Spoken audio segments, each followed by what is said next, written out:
I think you guys are seeing me. I hope y'all are hearing me. Tell me if you're not. Looks like my microphone here in Neos is okay. Let me got my channel open. Be turning on, but let's do smooth POV so y'all are looking through me.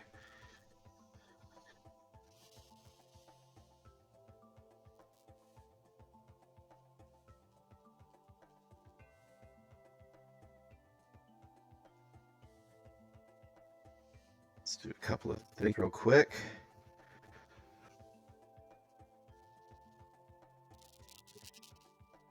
Blur off. The rest of that should be okay. Oh no, I want that open. So I want my Twitch.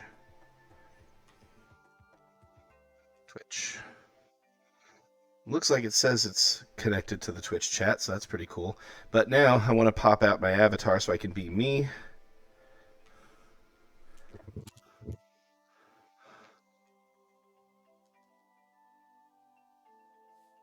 Oh, and yes, check that high quality VR calibration right there. Look at that. It's glorious. All right, let's run a calibrator real quick, but let's also talk to here. Accept request, invite here. Okay. Still just says connecting to Treth Farrell. I hope I'm not just missing out on you guys trying to talk to me about stuff. Hi, Celeste. Hey Need to there. take just a second and update my tracker mapping real quick, so it looks a little janky right now. Okay. Oh yeah, I had to do that immediately when I first logged on as well. Yep. Let's see. Start tracker calibrator. Blah, blah. Wow. I'm certainly. Ooh. Where does A it little think it? off. It certainly thinks something is pretty off, and I don't know what. Yet. Are my elbows in the wrong place? Let me just pop my head on this thing to check here.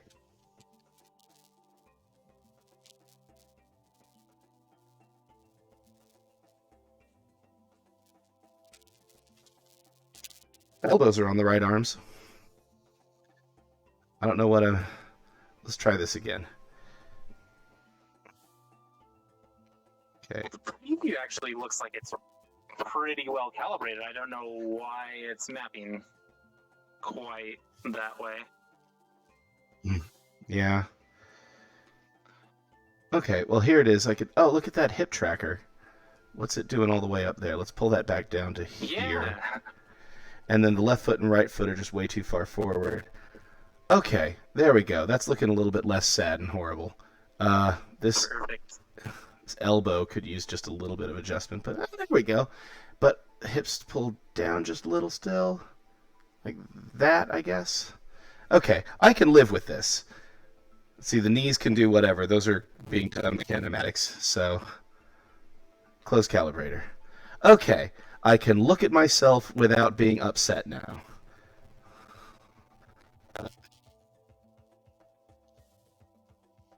Come on, why can't I grab this here?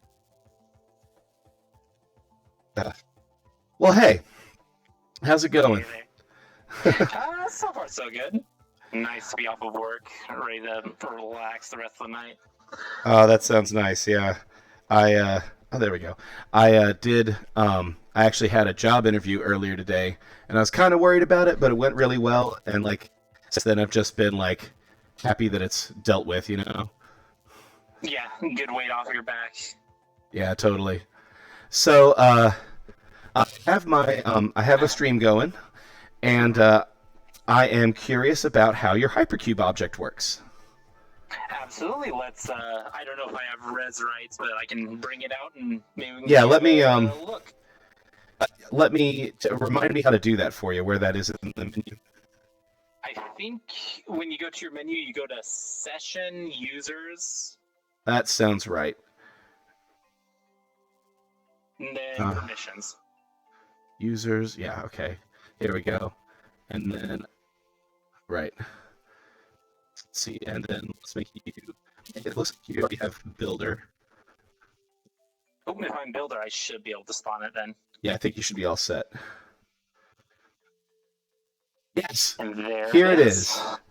Look at that. It's fascinating to see in actual like 3D because usually you're looking at a 2D projection. 3D projection. Yeah, and so you kind of lose some of that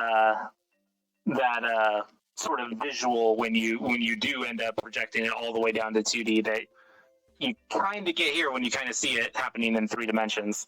Yeah, totally. That's really interesting. Okay, so if we like, this is built with logics? More than probably is needed, yes. Right, okay. Let's see if I can get out. Let's see, I'm not seeing... Let me just pop my head off for 1 second and make sure that people aren't screaming at me that there's no audio in chat, because I really want this VOD. Make sure that's... Uh-oh.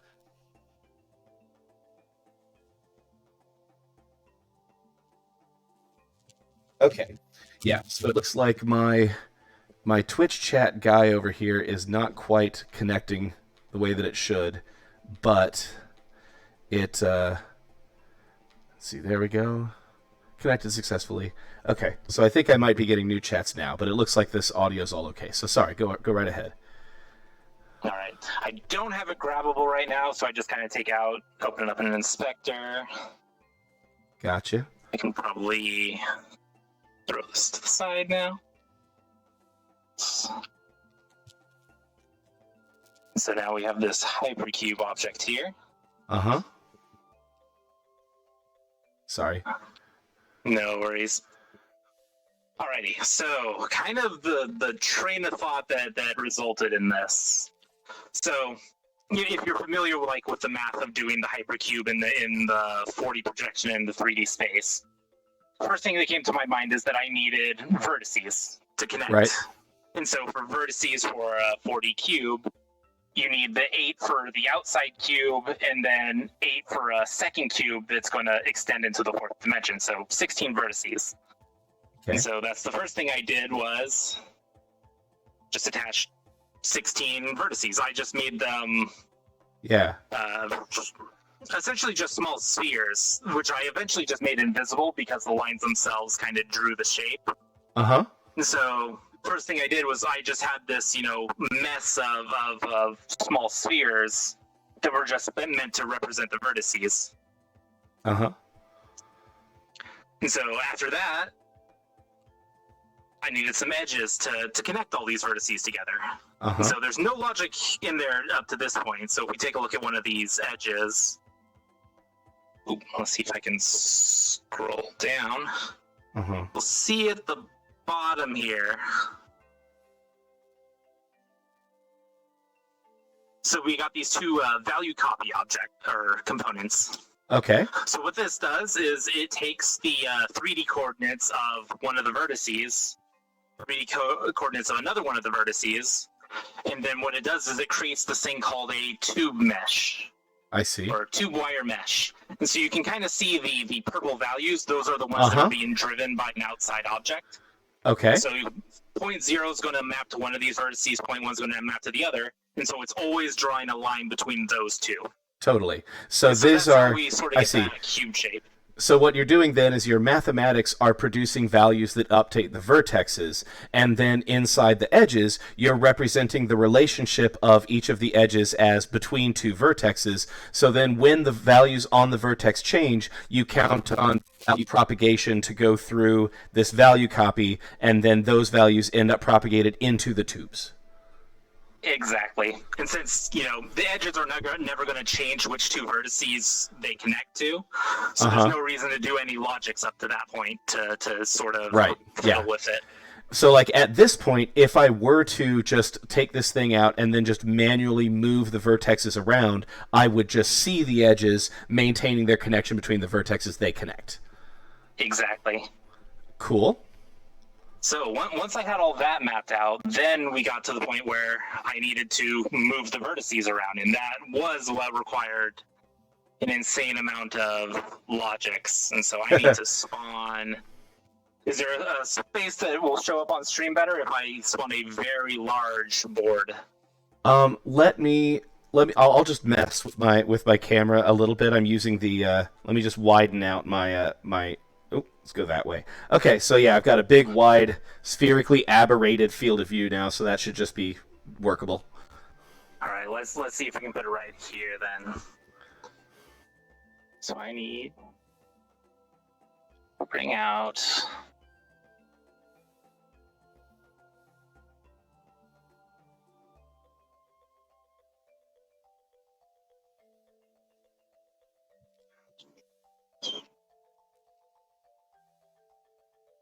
Right. Oh, that is backwards. There we go.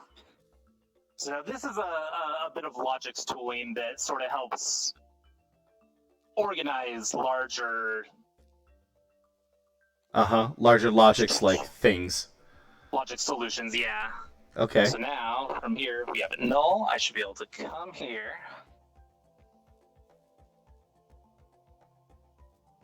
Grab my little logics, the root of my logics, and just stick it right into here. And then I will. So. Okay, so this is using like for like 5 seconds. I can handle that. Yeah, so this is going to basically like use reflection to sort of construct that logic's tree. Exactly. Neat. And there we go. Oh! Nice! This is, 6 layers of rotation matrices plus a 40 to 3 projection at the end. Okay, I see. So, okay. So I noticed that we have these things like XY rotation matrix, XZ rotation matrix. Okay, and so there's stuff packed into those, I see. So that was the best thing I could come up with for having a function in Neos. It doesn't seem like that's actually something supported yet, because it would have been really nice if, I designed one of those boxes once and then just, did the connections for each vertice. That way, because, multiple times I got the algorithm wrong. And so what I had to do was delete every single box, redesign one, copy and paste them all back up. Oh, man. So that was kind of a bit of a pain. This is oh shit. I was rotating the camera around, almost got it behind us, and then I clicked reset. There we go. Yeah, okay. So on the far left, I was the node this is probably going to be some kind of timer or tick. So all the timers you see are these little boxes that say 0 to 359, which essentially degrees. Right, of course. 0 to 359, then it resets back to 0, which is equal to 360. Yeah. And so you can actually see. Oop! I need a logics tool. Inventory. Oh, there we go. I started getting chats. So Mega Melee Plus asks, for the uneducated, what is Logix? Logix is this that we're looking at right here. This is a very interesting construct that we're kind of going through today.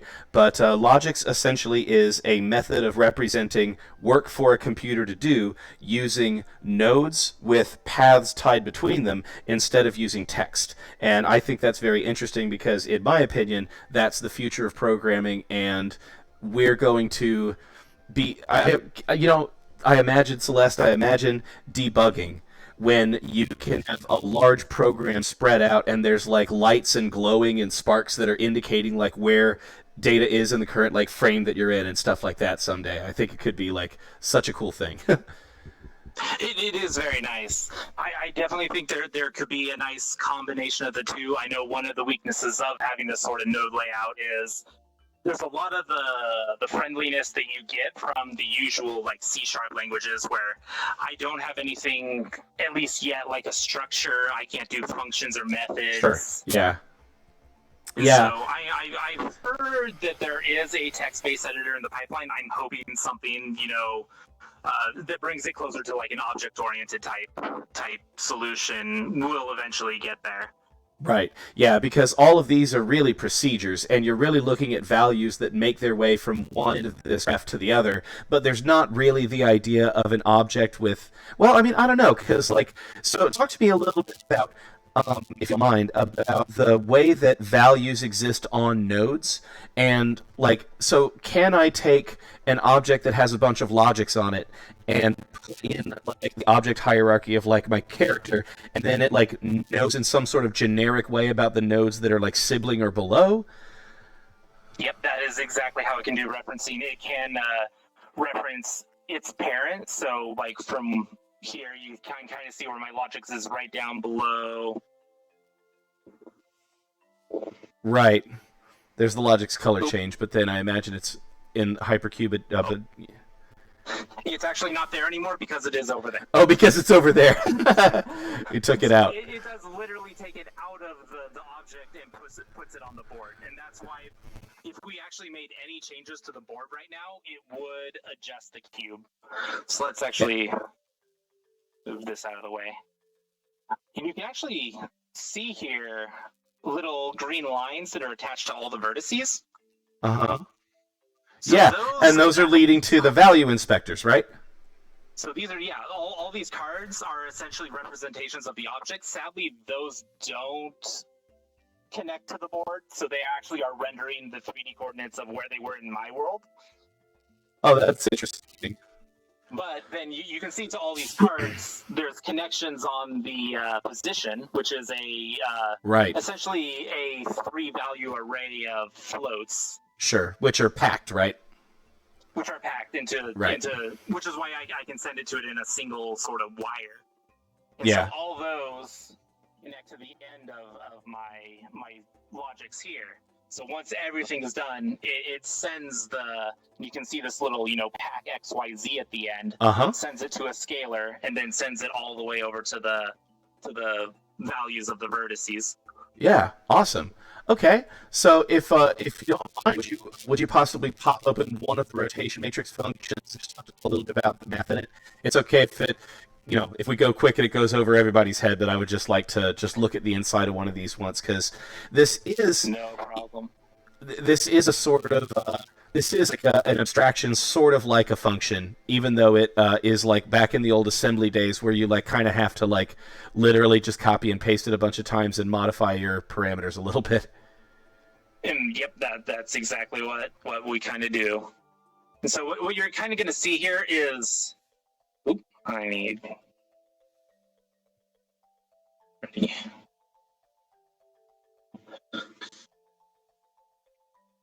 This is a small bit of matrix multiplication, but if you're familiar with what the matrix looks like for rotation, Whoa.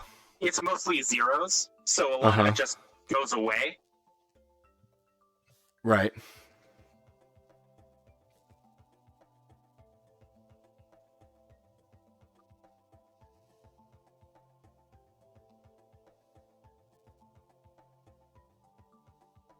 Bringing it out might make it a little bit more readable.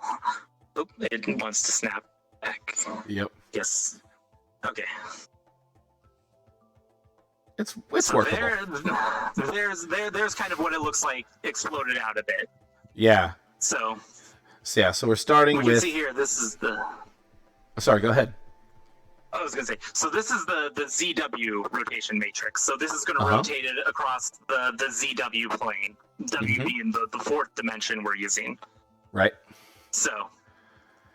I see, right, because sine, just as you go over like degrees, they end up producing these like sort of smooth values that do that, they give you that circular rotation sine wave kind of look. Yep. Right, got it. And so, just a sort of a little bit of logic on how that rotation's going to look and how the output's going to look. So say we have, X, Y, Z, W inputs, and say we wanted 0 rotation. So, two of these lines you see at the top, so this is X and this is Y. Right. They don't go through any of this math whatsoever because we're not touching them. So they just go straight to the packer. Yeah. But Z and W, they start going through all of Right. various I see. functions. Yeah, because you're doing cosines kind of like adding and subtracting them in a couple of places to, and so really, yeah, this is sort of like the most frustrating example of something that you would love to pack up in a function because there is you're basically doing the same thing, but you're just varying which coordinates you're applying it to. Yep. Yeah. So And so, yeah. oh, I was going to say, like, um, so you can kind of see them all connected up here to this x. Right. So this x, or this is just a multiplication. Mm-hmm. And so you can kind of see all the way down at the end, I have this value called 0.01745, etc. So what that is pi over 180. And pi over 180 is how you convert a decimal to a radian. Right, of course. And so what this does is, so now we have this ticker here, and so you can kind of see, let me grab this out. And now you can see right here what that value is. Oh, look at that! Yeah, and you could just see it rolling through a circle. Yep. Starting at 0, go up to 359. It increments one value per frame.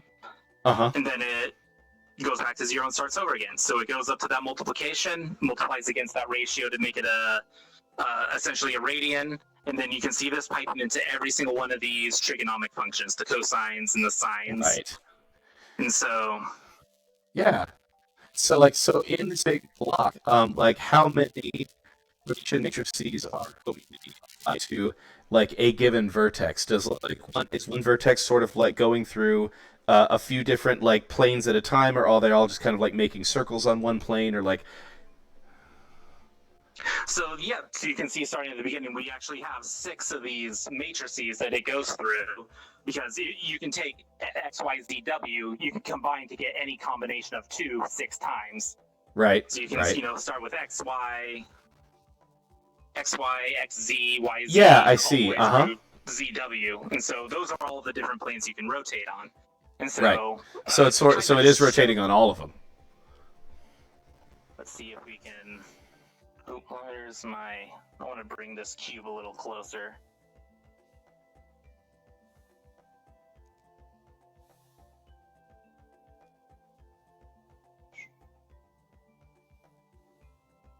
Uh-oh. Little chunky.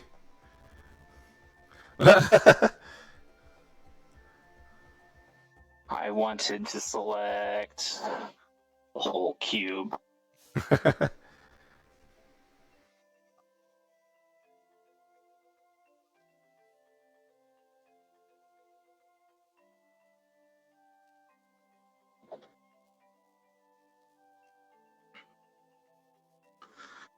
So you can see what I can do is, kind of showcase how modifying the board modifies the object. Yeah.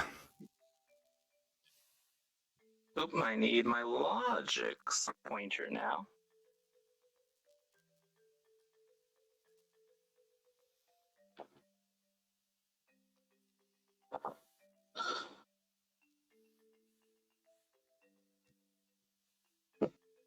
So what I can do is just take the 0, replace it, and now it's going to stop rotating on that plane.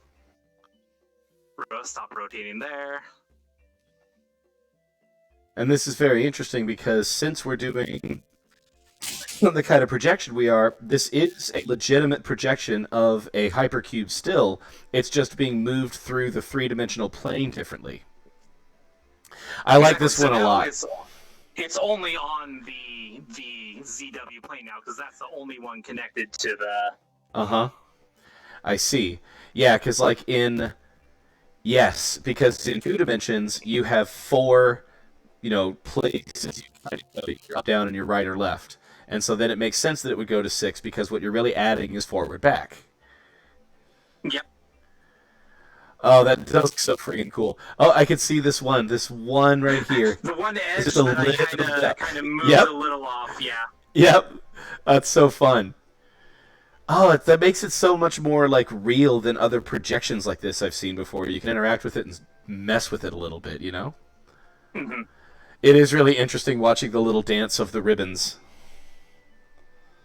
Yep, go in through, and it's like if you look closely, you can see the 8 cubes that make up the sort of Yes. surrounding of a 4-dimensional object, Right. or at least a 4-dimensional cube.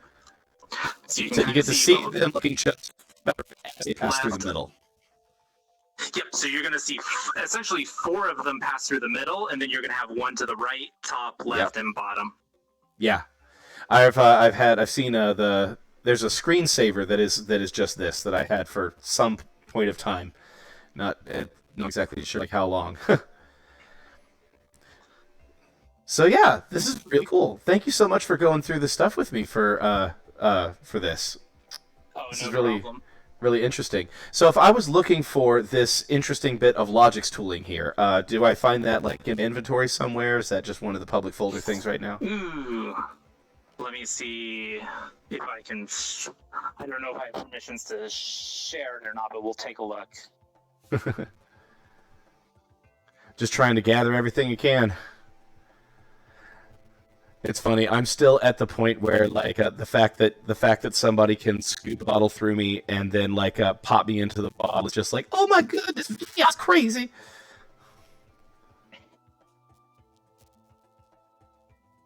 So you might see this tile called Good Tooling. I do. Yeah. Let me go back to my top inventory and just see if I can You should be able to save that in there. save to inventory. Yes, I can. Yep, and I can see the stuff in here now. Bookie's So reference, there's going to be one component that's search a facet. red board. Uh-huh. So Yeah. that's going to be what this board is. I changed the color to blue because it plays better with my eyes. Sure. Huh, spawned But it, but now I essentially, can't grab it. Logic's nodes will snap to it, and then with the packing, you can There essentially it goes. Yeah, take any sort of object you have in your inspector, just put it in there and push pack, and it'll just put all the logics in there. that's really neat. Yeah, so you're telling me that it is sort of like I can imagine creating a few small like pieces of something and then assembling them into a tree and maybe having some logics like at the top level above them and kind of think of those things as sort of different, but like as long as they mostly are communicated by controlling properties of child nodes, you can still kind of compose a thing where all that stuff's interacting. Exactly. That's really fascinating. Such a because the thing is that like right now, I'm a software engineer and have been for a while, and like part of the reason this is so exciting is that basically these ribbons represent the same idea as anything that has like the same name or like sort of like a function call kind of thing, and it's just so interesting that in text-based metaphors, a lot of times you kind of have to read and imagine them. you know Yeah. and it's so interesting for there to be an actual physical metaphor that you can like look at and interact with that like represents them. So, have you ever used a functional language like Pascal or Dax? I've written just a little bit of Haskell in my time, and Swift, which is the current language for iOS, actually supports. Ooh, oh, there's my avatar. Okay, well, I'm still here. That was interesting, but yeah. So Swift supports functional constructs in some of its newer versions. So I've started to like work with those, and yeah, this it really makes a lot of sense to me in that perspective. And that's essentially what this is every single node you see is a function. It has Yeah, inputs and outputs, and that's pretty much the entirety of coding in logics. yeah, totally, Like and that there's is no yeah, there's no idea of scope or like your usual object oriented. It is literally just yeah, a chain of functions that hold functions that hold functions yeah. until Very you end up interesting. with 1,400 functions here that end up with the cube. Yeah. Oh yeah, look at that, and then you can just kind of like stretch it out too. You can stretch it out, and then this here will let you reposition the logics on the node. So like if you need to move it over, so you need more room on the left. Right, you can like, scooch it. Okay, that makes sense. Oh, I see what's going on. I couldn't click and grab it because it's not grabbable in this area. It's grabbable over here by these.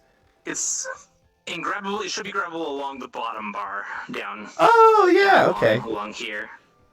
Yeah, there we go. That makes sense. And then one nice thing about this, you kind of see that I'm using here. There's this little arrow thing here, which is Equip tool. Yeah, okay. You can sort of draw rectangles. Oh, neat. Uh-huh. And so with that, you can copy paste or comments. That's comments too. Wow, that's fun. Yep, you can do comments. That's really neat. Okay. And then what is it? Realign notes. Is that a thing that I'm doing, or is it just a thing that it just I don't know. I'll press that button on here. I'm not entirely sure what it did, but yeah, no, I mean it looks basically the same. Okay. That's really cool. So let's see. Can I save a copy of your Hypercube to look at later, and also probably just end up putting on a little pedestal when I finally get around to like making this look like more than a. Just Oh, I haven't even gotten this far. Mine still looks like the when you first get into it, other than all the work on the cube. Sure, let me bring it out. Not one that's been mangled, exploded in. Edge. Yeah. Let me. So here's another one. Alright, I'm having trouble getting my laser on it. Oh, I don't think it is grabbable though. But I think if we.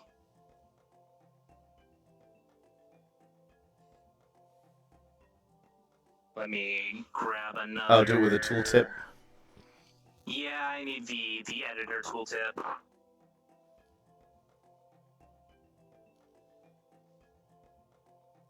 I really just needed to open up the inspector. So let's go up.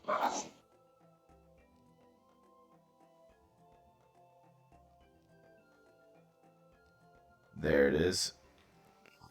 So I think. Oh, I think that bottom one's highlighting over here, there, so. Okay.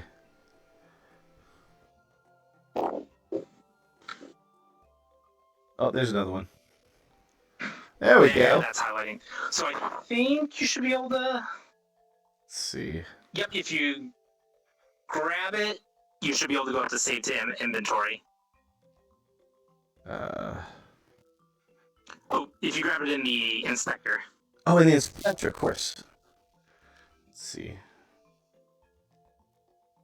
Oh. Okay, there we go.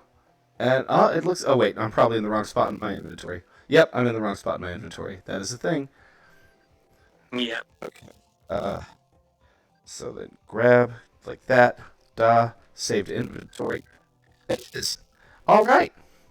Well, yeah, I don't think I have a whole lot more that I'm like ready to go over until I like sit down and absorb all this for a little while. Absolutely. But thank you so very much for coming on my stream and telling me about how you've made this amazing looking IQ. This is really cool, and I'm really going to enjoy kind of like digging through it and using it to help me understand logics a little better. Sounds good. Glad I could be of help. I really appreciate it. I guess one more bit of advice. You see a lot of numbers here. If you're wanting to make it any bigger or smaller, right here at the end is a little scaler. And oh, so nice. Yes, just multiplies the coordinates. So if, like, we see that one over there, it was at 4. If we put it to like 12, it'll be 3 times as big. Nice. Yeah, look at that. That's awesome. All right. All right. Well, thank you for having me on. I really appreciate it. I'll be sure to put a link to the VOD in the channels and stuff, so you can see if you want to take a look. Absolutely. Thank you. All right. Have a great one. All right. I will take off.